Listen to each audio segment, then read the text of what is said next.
ஆதி என்னும் பராபரையே அன்பான மனோன்மணியே ஜோதி என்னும் பஞ்சகத்தாலே சொற்பெரிய கரிமுகனே தேது நீக்கும் கந்தவளே திருத்துகின்ற குருநாதர்களே 18 சித்தர்களே பண்பான பரமசிவமே ஓதியே ஜோதிடங்கள் உரைப்பதற்கு நாத விந்து வடிவாக நல்ல துணை ஆவீரே. உலகில் உள்ள தமிழ் பேசும் அனைத்து நல் உள்ளங்களுக்கும் சான்றோர்களுக்கும் மூத்தோர்களுக்கும் ஆர்வலர்களுக்கும் மற்றும் இந்த காணொலியை காணும் உங்களுக்கும் ஆஸ்தோராஜின் இனிய நல்வணக்கங்கள். ஜோதிடம், ஆன்மீகம், வாழ்வியல், மருத்துவம் என்ற 4 தலைப்புகளில் தொடர் காணொலிகளாக கொடுத்து வருகிறோம். அந்த வகையில் இன்று ஜோதிடம் சார்ந்த ஒரு பதிவு. இந்த பதிவில் போடக்கூடிய ஜாதகங்கள் அனைத்தும் என் கண்முன்னே நான் அனுபவத்தில் பார்த்த தகவல்கள். அதே சமயத்தில் நூல்கள் சொல்லப்பட்ட விதிகள் நிறைய பொருந்தி போயிருக்கிறது, சிலது பொருந்தி போகாமலும் இருக்கிறது.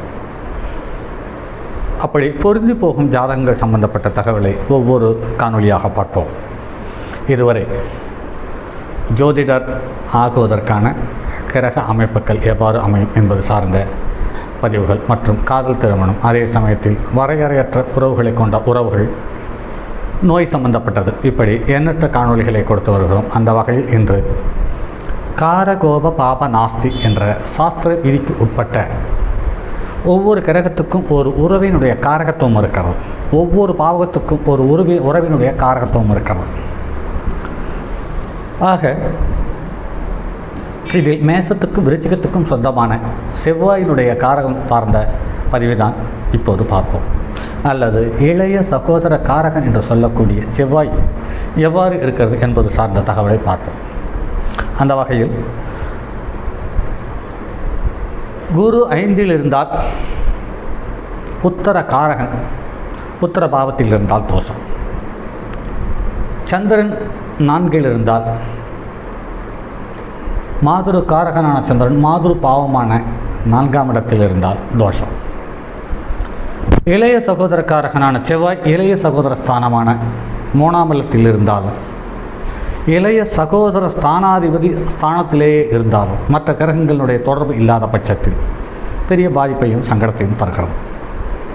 அதே சமயத்தில் மூத்த சகோதர காரகமான ஸ்தானமான 11ஆம் இடத்தில் மூத்த சகோதர காரகம் என்று சொல்லக்கூடிய குரு இருக்கும் பட்சத்தில் பாதகத்தை தந்து விடுகிறது.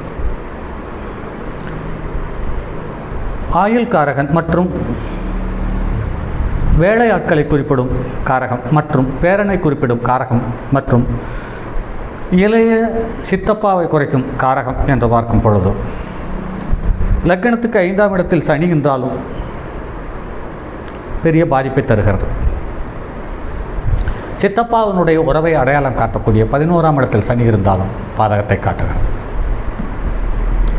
அடுத்து 5ஆம் இடம் என்று சொல்லக்கூடிய தந்தை வழி தாத்தா சொத்து, தந்தை வழி தாத்தாவினுடைய உறவு என்று சொல்லக்கூடிய 5ஆம் இடத்தில் ராகு தனித்து இருந்தாலும் பாவக்கரங்களோடு சம்பந்தப்பட்டாலும் தந்தை வழி தாத்தாவினுடைய உறவில் பலமான ஏற்ற இறக்கங்களை சந்திக்க வேண்டிய சூழ்நிலையை தந்து விடுகிறது. இப்படி ஒவ்வொரு பாவத்துக்குரிய கிரகமும் அந்த பாவத்திலேயே இருந்து மற்ற கிரகத்தினுடைய தசாபுத்தி நடக்காத பட்சத்தில் அந்த பாவம் நசிந்து போகிறது என்பது நடைமுறையில் அனுபவத்தில் பார்க்க முடிகிறது.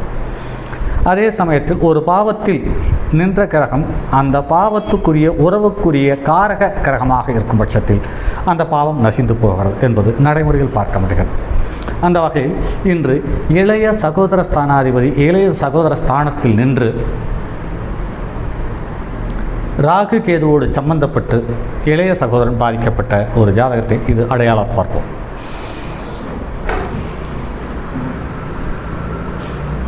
பதினாறு 10/1972 காலை 6:30 மணிக்கு பிறந்த ஜாதகம்.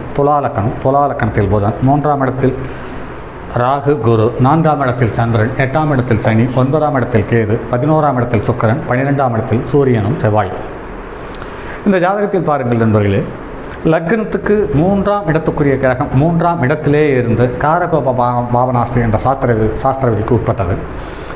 அதே சமயத்தில் மாதுரு காரகன் என்று சொல்லக்கூடிய சந்திரன் மாதுரு ஸ்தானமான 4ஆம் இல்லத்திலிருந்து இதுவும் கெட்டுவிட்டது. ஆக இந்த பாவமும் கெட்டுவிட்டது, இந்த பாவமும் கெட்டுவிட்டது.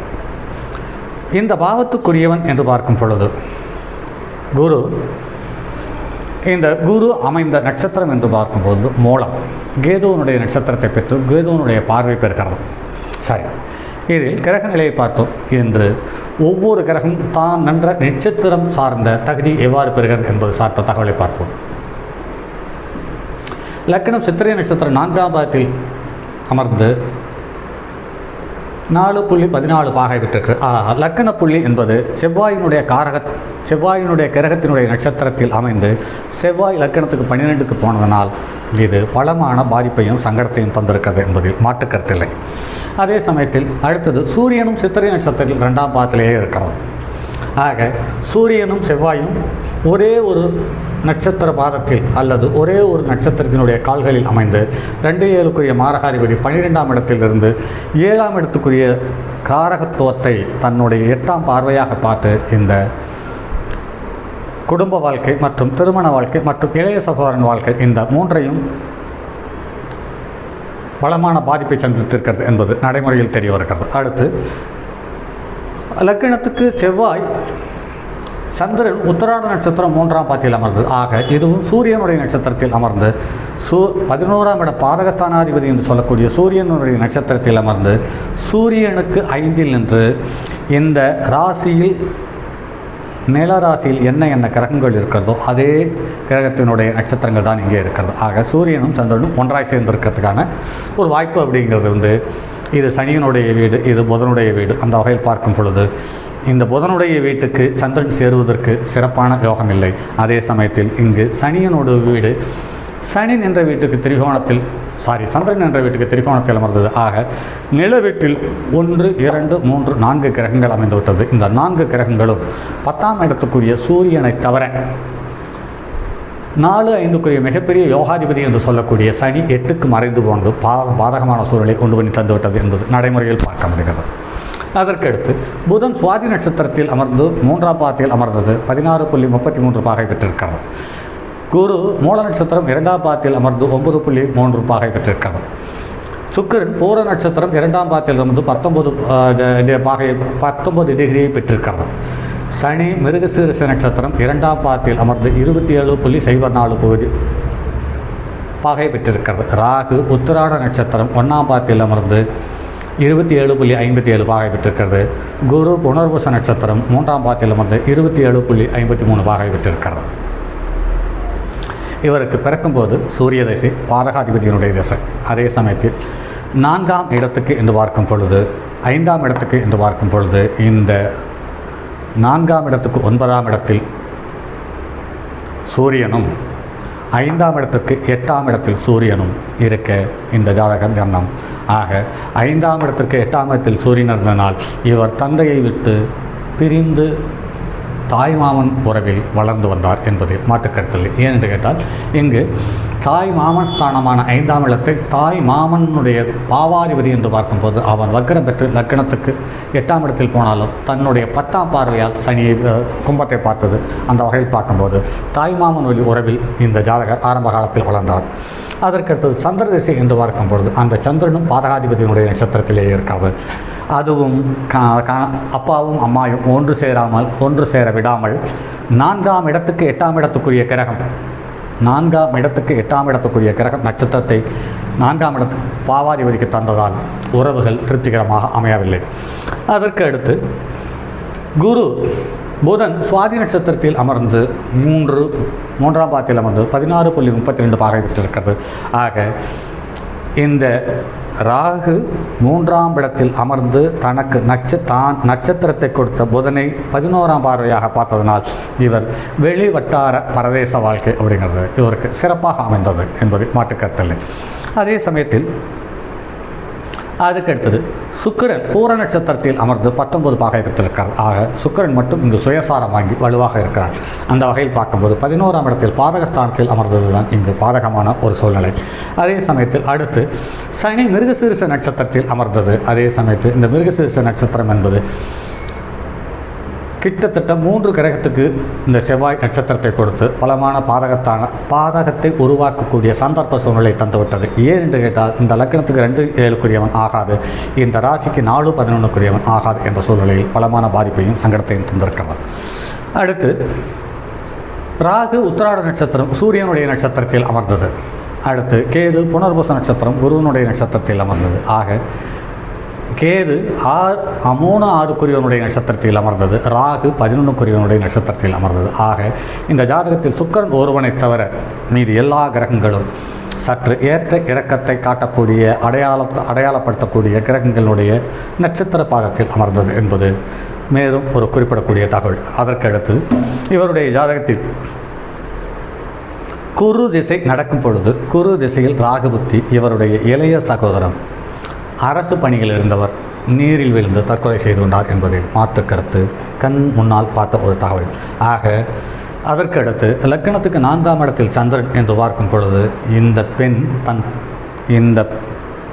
இந்த ஜாதகனின் தாய் தந்தை இறக்கும் வரையிலும் கிட்டத்தட்ட இவர் பிறந்த காலத்திலிருந்து 1973 தந்தை இறக்கும் காலம் வரையிலும் தாய் தந்தை உறவு சரியாக அமையவில்லை என்பதில் மாற்றுக்கருத்தில்லை. இது நடைமுறையில் கண்கூடாக பார்த்த ஒரு தகவல். ஆக ஒரு ஜாதகத்தில் ஒரு பாவத்தில் நின்ற கிரகம் அந்த பாவத்துக்கு எத்தகையது அல்லது அதனுடைய காரகத்துவத்துக்கு சம்பந்தப்பட்டதா என்பதை ஜாதகத்தை பார்த்தவுடன் கண்டுகொள்ள முடியும் என்பதை மாற்றுக்கருத்தில்லை. அப்படித்தான் இந்த ஜாதகத்தை இது கிட்டத்தட்ட 1975 இந்த ஜாதகம் என்னிடம் இருக்கிறது. அன்று முதல் இன்று வரை இதை கவனித்துக் கொண்டு வருகிறோம். இதில் ஒவ்வொரு காலகட்டத்திலேயும் ஒவ்வொரு நிகழ்வுகளை தெளிவாக தந்திருக்கிறது என்பதில் கொஞ்சம் கூட ஐயம் தேவையில்லை என்பது அடியேனினுடைய நேரடி அனுபவம். ஆக ஒரு ஜாதகத்தில் இந்த ஜாதகத்தில் பார்ப்போமானால் இன்னும் ஒரு தகவல் இருக்கிறது. இந்த லக்கணத்துக்கு 3ஆம் இடத்தில் இருக்கக்கூடிய ராகுவை இந்த 3ஆம் இடத்துக்கு 12ஆம் இடத்துக்குரியவன் அவன் தன்னுடைய 4ஆம் பார்வையாக பார்த்தது மேலும் பலகீனத்தை தந்தது. ஆக ராகு குரு செவ்வாய் ஒருவருக்கொருவர் தொடர்பு பெற்று இவர் ஜாதகரனுடைய இளைய சகோதரன் கடினமான மரணத்தை நேர்கொண்டார் என்பதில் மாற்றுக்கருத்தில்லை. சரி நண்பர்களே, மற்றும் அடுத்தது ஒரு பதிவில் சந்திப்போம். அதுவரை உங்களிடமிருந்து விடைபெறுவது உங்கள் அன்பு நண்பன் எம் ராஜார்த்தி. தங்கமான் மழுவோடேந்தி தன்மதி தலையில் கொண்டோர் மங்கையர் பதிக்கச் சொன்ன மாமொழி ஜோதிடத்தை இங்கு யாம் உரைப்பதற்கோ இமை என்னும் பிழை வராமல் காக்க செங்கன் மால்மருகன் யானைச்சரன் பதம் காப்பதாமே.